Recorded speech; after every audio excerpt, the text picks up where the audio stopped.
নুরুসুন্নাহ রাজবিয়া ফাউন্ডেশনের নগদ অর্থ প্রদান প্রকল্পের আজকে প্রথম ধাপ এবং প্রথম দিন। এই দিনে আমরা এখান থেকে এলাকার অত্যন্ত গণ্যমান্য ব্যক্তিদেরকে সাথে নিয়ে এই অঞ্চলে যে সমস্ত মানুষের বেশি বন্যায় ক্ষতিগ্রস্ত হয়েছে ওসব মানুষকে আমরা সামান্য নগদ অর্থ প্রদান করছি। বলে রাখা ভালো, এখানে কেউ কোনো ভিক্ষুক নেই, এখানে কোনো মানুষ একেবারে নিতান্ত গরিব এরকমও নেই, কিন্তু বন্যায় প্লাবিত হয়ে খুবই অসহায় জীবনযাপন করছেন। এবং এরা এমনই মানুষ, এমন মানসম্পন্ন এবং এমন মর্যাদা সম্পন্ন মানুষ, এরা কারো কাছে খুঁজতেও পারছেন না, চাইতেও পারছেন না।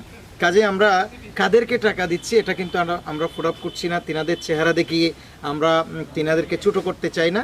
আমরা যেহেতু অনেক মানুষে আমাদেরকে বিশ্বাস করে অনেকেই কিছু টাকা পয়সা অর্থ সামগ্রী আমাদেরকে সহযোগিতা করেছেন আমাদের সাথে তিনাদেরকে দেওয়ার জন্য, আমরা সে লক্ষ্যে এখানে এসেছি। এলাকার কিছু গণ্যমান্য ব্যক্তিবর্গদেরকে আমরা বললাম যে আমাদেরকে যেন যারা সবচেয়ে বেশি ক্ষতিগ্রস্ত হয়েছে, যেখানে এখনো ত্রাণ পৌঁছে নাই বা যেখানে কোনো অ্যাভেলেবল কোনো ত্রাণ আসেনি, এরকম এলাকায় আমরা আসছি এবং তিনারা আমাদেরকে নোট করে দিয়েছেন।